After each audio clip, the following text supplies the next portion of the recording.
It's the last Monday in the period which we observe as Breast Cancer Awareness Month. Even though the time has passed by quickly, we don't want you to forget the importance of getting screened for the disease. So please, if you're over the age of 40 or had a close relative, such as a mother or a father, who has suffered from breast cancer, visit your nearest health center to schedule a mammogram today. Hello and welcome to Jamaica Magazine. I'm Theodore Henry, your host for the next half hour. We have a lot lined up for you, so please stay with us.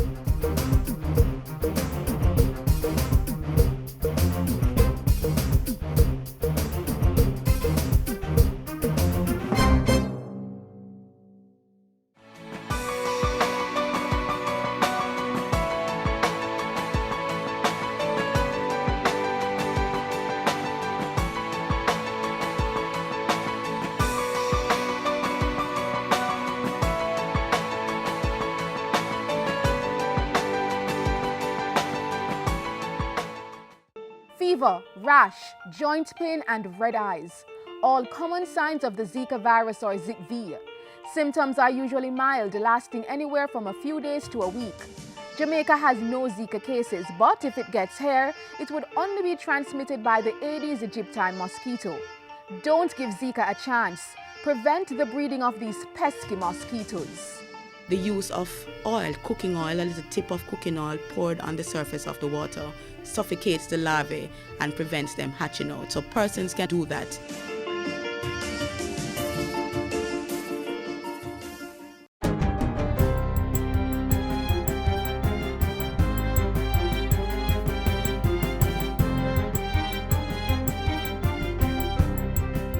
Good day, I'm Stacey Ann Smith and this is your JIS News for Monday, October 26. Jamaica's status in the medical tourism sector is poised for significant improvement following a new agreement to facilitate the local accreditation of medical labs to global ISO standards. The Jamaica National Agency for Accreditation, JANAC, recently signed a multilateral arrangement with the Inter-American Accreditation Cooperation for Medical Laboratory Accreditation. It will promote the use and acceptance of accredited medical testing data and results internationally. This is something that Jamaica must take advantage of in order to support our services, especially in the delivery of health and social care. Let us no longer give any country the excuse to turn back our goods from their borders because we are not up to the required standards. The industry minister was speaking at JANAC's accreditation award ceremony last Thursday. The UWI's pesticide research lab has been formally accredited to test for pesticide residue in foods, while the microbiology lab at the BSJ is now certified to test for microorganisms in foods. Government is aiming to complete a comprehensive pay policy review for the public sector by the end of the 2016-2017 fiscal year. The minister responsible for the public service, Horace Daly, says it will look at how workers are compensated for the jobs they do. We want to retain the best of our public sector workers who have contributed to the development of Jamaica and who continue to work hard to the development of this country. Minister Daly was speaking last week as two other categories of public sector workers accepted government's 7% wage offer for the 2015-2017 contract period.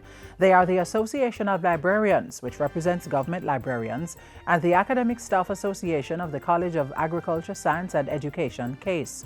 Under the agreement, government pledged to assist the librarians to set up a secretariat and provide an annual subvention for its maintenance. The Academic Staff Association at CASE will receive a research and publication grant. Meanwhile, the Finance Ministry is reassuring public sector workers that the agreed salary increase and the increase in travelling allowances will take effect in November. That means that both increases will be reflected on November pay slips. Public sector workers will also get the retroactive salaries for October in November. The retroactive salaries for the April to September period will be paid this week on Friday, October 30. Minister Daly explained why that specific payment was delayed. This delay is not caused by the Ministry of Finance and Planning. We have the money, we have the commitment made already, but it's been a short week, Heroes Week, and the returns, audited returns, from the various ministries, departments, and agencies did not come in on time for the warrants to be sent out, for the money to be sent to the various ministries. Under the 2015-2017 Heads of Agreement, some public sector unions agreed to a 4% salary increase in year 1 and 3% in year 2. Public sector workers will also be taking home more money for allowances, such as traveling. Government has saved approximately $80 million to date under its Energy Efficiency and Conservation Program, the EECP. The 4-year project was started in 2011 to reduce the energy bill in public sector agencies. It involves replacing energy wasting and outdated air conditioning units and lighting with more efficient models. Central cooling systems, solar control film on windows, and cool roof solutions are also installed. Project manager Wayne Williams told a recent GIS think tank that the savings reflected close to 48% of the actual cost of the project. The report has suggested that the entire program could pay back for itself within about 3.7 or between 3 and 4 years. The program should have ended this November, but is being extended for another 2 years. Based on the types of results that we have seen, and based on the comments that the government has been getting back from the multilaterals, from the IDB and so on. The Energy Efficiency and Conservation Program is being funded by the government in partnership with the Inter-American Development Bank to the tune of 170 million Jamaican dollars. And finally, Technology State Minister Julian Robinson is urging Jamaicans to be more careful about protecting their personal security in cyberspace. He warns that people must be more discerning when using unsecured public Wi-Fi hotspots. Once you're connected, your footsteps can be matched every single where that you go. Because remember, that's what cell towers do, you know. So it's not hard to, it's actually easier to track you down.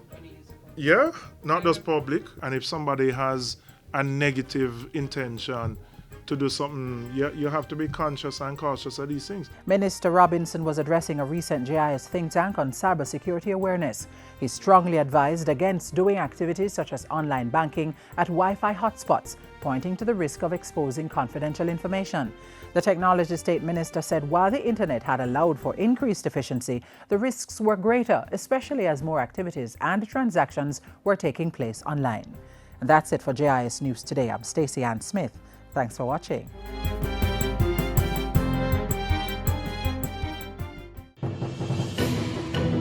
The JIS Heritage Essay Competition is here again. If you're a primary or preparatory school student aged 9 to 12, you may enter.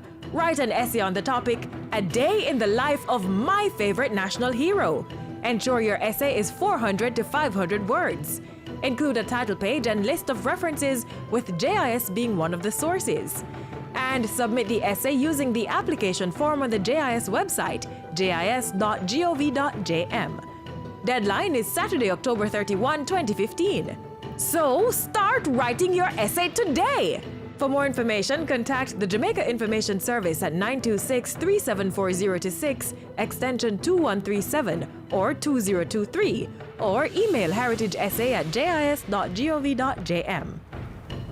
From saying goodbye to JIS photographer Michael Shaw, to lauding youth farmers at a National Commission on Science and Technology nutraceutical graduation ceremony, Prime Minister Portia Simpson Miller and her team at Jamaica House were kept busy this past week. View the highlights next.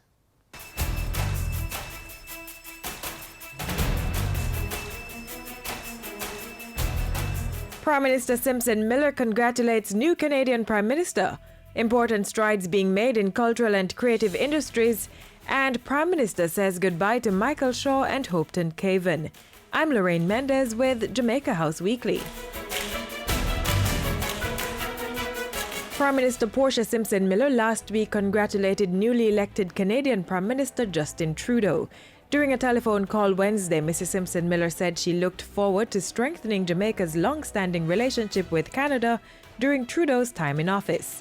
The Prime Minister also mentioned Canada's assistance during talks with multilateral financial institutions, which has resulted in positive outcomes.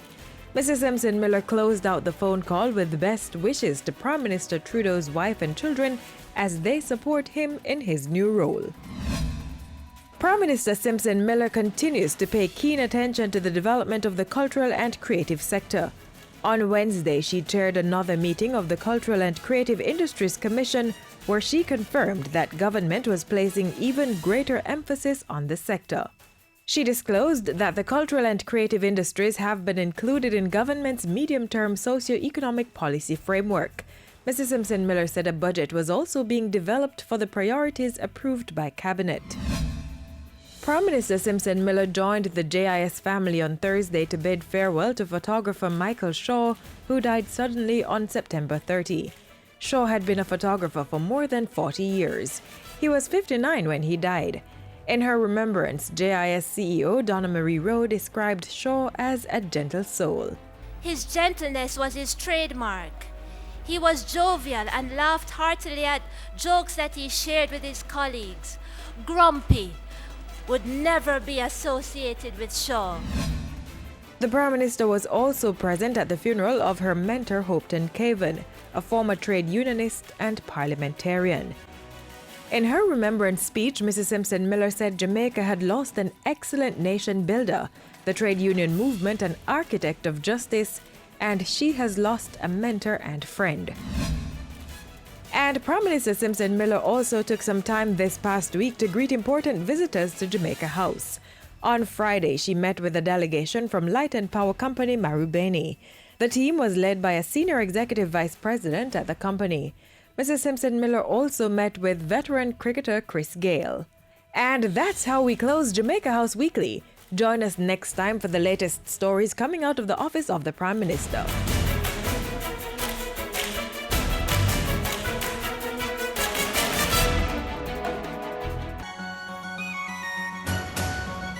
The JIS Heritage Poster Competition is here again.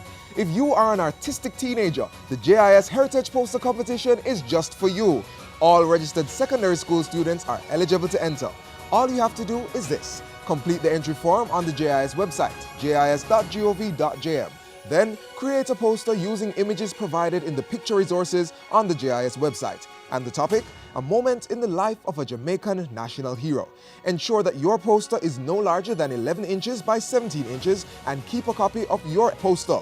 Posters will be judged on interpretation of the topic, originality, and presentation. Now for the submission details. Upload computer-designed posters using a cloud storage service such as Dropbox, SkyDrive, or Google Drive. Mail or drop off illustrated posters at the JIS head office or Montego Bay office. Deadline for submission is Saturday, October 31, 2015. So come on, unleash your creativity and win lots of prizes. For more information, contact the Jamaica Information Service at 926-374-026, extension 2137-2023, or email heritageposter@jis.gov.jm.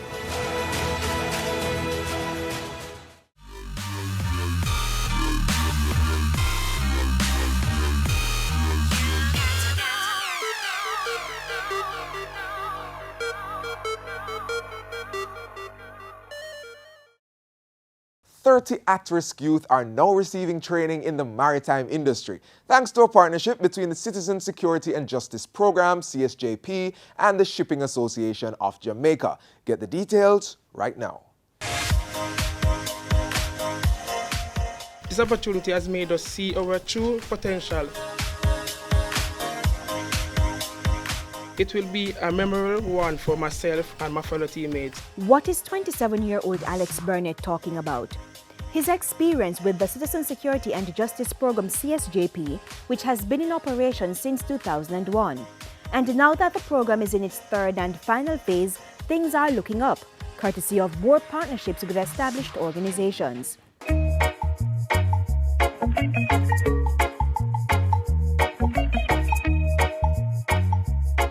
The government, primarily through the Ministry of National Security, has been tackling the crime issue on all fronts, increasing the resources available to law enforcers, training them, fighting corruption, and building relationships with the citizens. Reversing the level of crime and violence in this country is not a short-term exercise, and it's not going to be achieved by the security forces acting on their own. It requires the committed and consistent effort of all sectors of the society, working in a united effort to remove the conditions that foster lawlessness and criminality.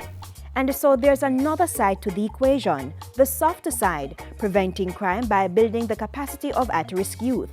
It's a proven theory, thanks to initiatives like that of the CSJP.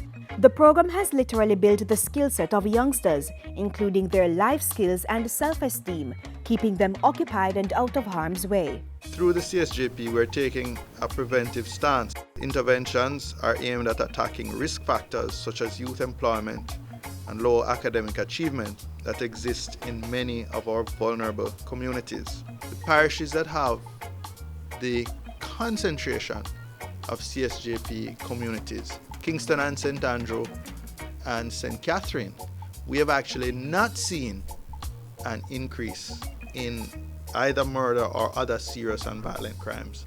We are putting in place a robust monitoring and evaluation system so that we can track, record, and evaluate the results of our efforts. CSJP3, which began in December 2014, will end in November 2019. Budgeted at $880 million, it's funded by the Government of Jamaica, the Department for International Development in the United Kingdom, the Department of Foreign Affairs, Trade and Development in Canada, and the Inter-American Development Bank. One objective is to provide on-the-job training for young people in organizations like the Shipping Association of Jamaica, SAJ. 30 CSJP participants have started a 7-month training session to be certified as stevedores, persons who load and unload ships. It's not limited to stevedoring. Again, you may have opportunities flowing from this to become drivers, to become crane operators. Essentially, the sky is the limit after this program. These participants, some of whom had received training from the Caribbean Maritime Institute, will be exposed to 5 weeks of classroom training and 6 months of apprenticeship training, which is renewable up to 3 years based on the performance of the trainees. The training program will cost about $10.1 million. CSJP will contribute $5.6 million, while the SAJ will contribute the remainder of the funds. Under the MOU signed with the CSJP, the SAJ will have some main duties. Supervision of all students enrolled under the program, orientation, sensitization of teaching staff, payment of all allowances for traveling and laundry for apprentices for days trained worked, payment of all allowances for lunch for days worked, and provision of insurance cover for the apprentices while on duty. The CSJP participants will get real-life experience in the shipping industry through exposure to the Kingston Container Terminal and Kingston Wharves. No longer can you truthfully shout, "Nothing not going for me." Open your minds to learning. All you can from the experts who are willing to guide you. Ensure that you stay the full course of this internship and comply fully with all the rules of the SAJ. Keep your goals in sight and become a trailblazer in your own right. And as we always say at the CSJP, choose to be an eagle and not a chicken. It is your attitude that will determine your altitude. With this armband I'm wearing from CSJP is like, it transformed me. I have been through them in the meetings to get like bird fevers, to know people. I've been there and I've been to school with them for actually a year and a half. I know I'm doing golf by Canton Spring. I'm on behalf of myself and my teammates who have been through the CSJP welfare program. It has been an amazing life journey and opportunity for us all. The Ministry of National Security through the CSJP, changing the lives of inner city youth one day at a time. Why not join the initiative and support those involved? Join the SAJ and other organizations to provide on-the-job training for these young people. Play your part in the Unite for Change campaign. Citizens coming together to empower persons to avoid a life of crime.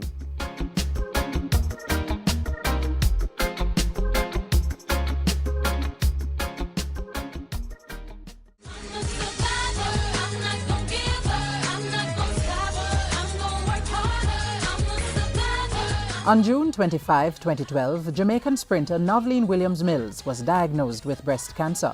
In that same year, she finished 5th in the 400 meters at the London Olympics and won a bronze medal in the 4x400 meter relays.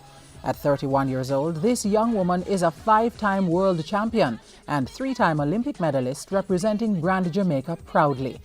She was brave enough to do a double mastectomy, removing both her breasts to lessen her chances of getting the disease again.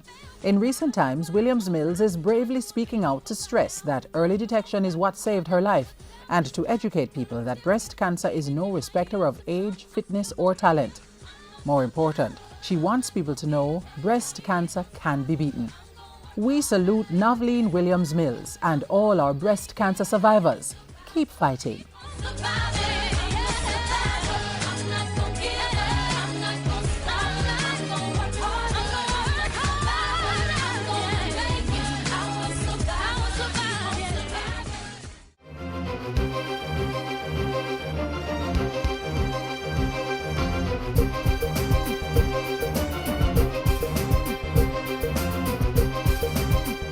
We close out Breast Cancer Awareness Month with this next feature. 1 in every 10 cancers diagnosed each year is breast cancer. Staggering global statistics that have prompted health professionals and women to launch major campaigns against this dreaded disease. Today we're examining a screening method that can detect breast cancer early and give women a fighting chance.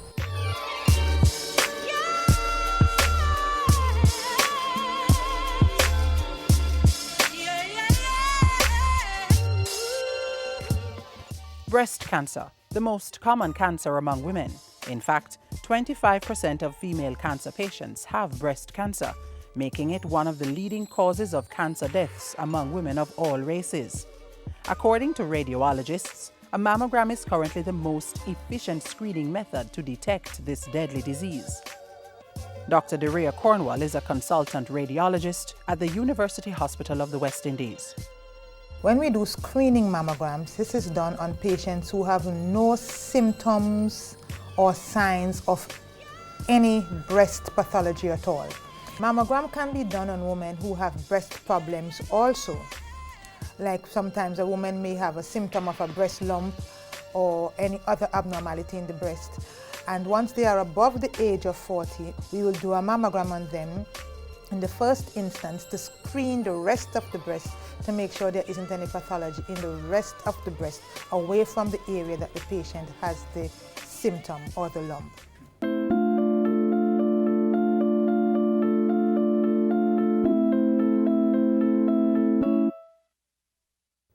Dr. Cornwall says, however, that women over 40 should not sit and wait to feel something in their breast before getting screened. You do not need a doctor request to do a mammogram. A woman can take it upon herself to get up, go to the X-ray facility, book the mammogram, go in and have it done. In Jamaica, we advise women to do their mammogram once per year. But while yearly mammograms are not recommended for women in their 20s and 30s, there are women who have an increased risk of breast cancer. Certain factors may predispose some women to the disease. Factors like family history. For example, if a woman has 2 first-degree relatives, for example, a sister, a daughter, a mother, a first-degree relative in that close circle, who had been diagnosed with breast cancer before the age of 50, that woman should start doing her mammogram 10 years earlier than the age at which her relatives were diagnosed.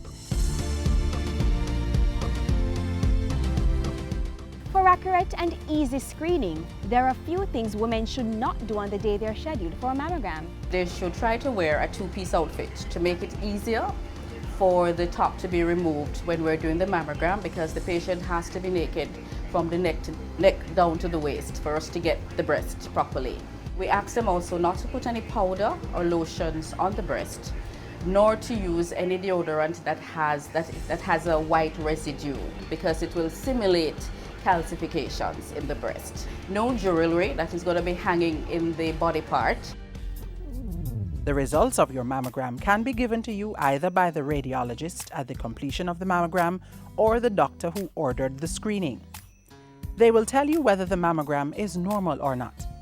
If there is what's called a spot on your mammogram, that's considered abnormal. But don't panic. An abnormal mammogram report does not necessarily mean that the patient has breast cancer.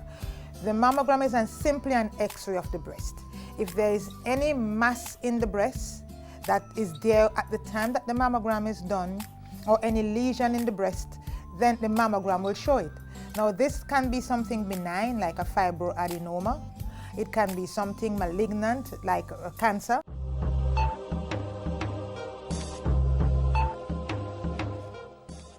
Although mammograms are recommended and effective, women shy away from doing one because the procedure is sometimes uncomfortable.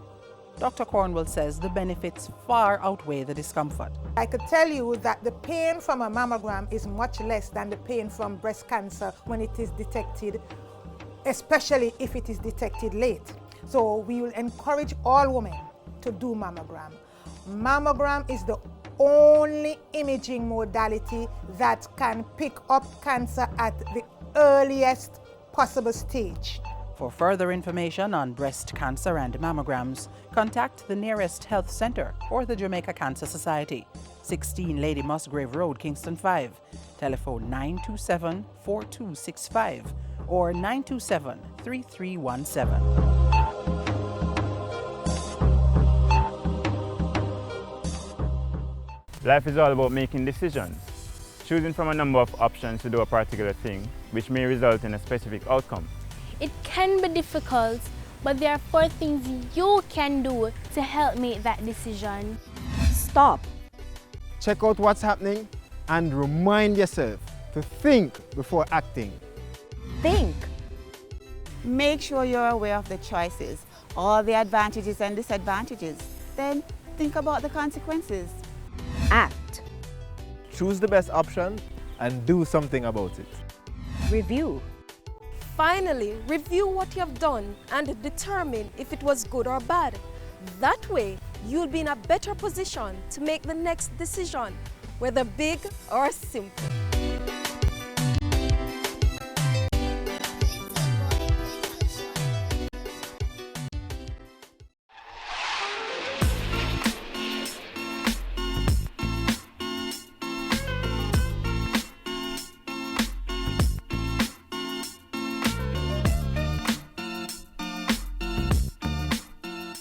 And that's our show, but only for today. The magazine will be back on this station round about the same time tomorrow. The information also flows on our website and social media platforms. If you're on the go, we also have you covered. Download our mobile app from the Google Play Store. On behalf of the entire team here at the JIS, I'm Theodore Henry. Thank you for watching.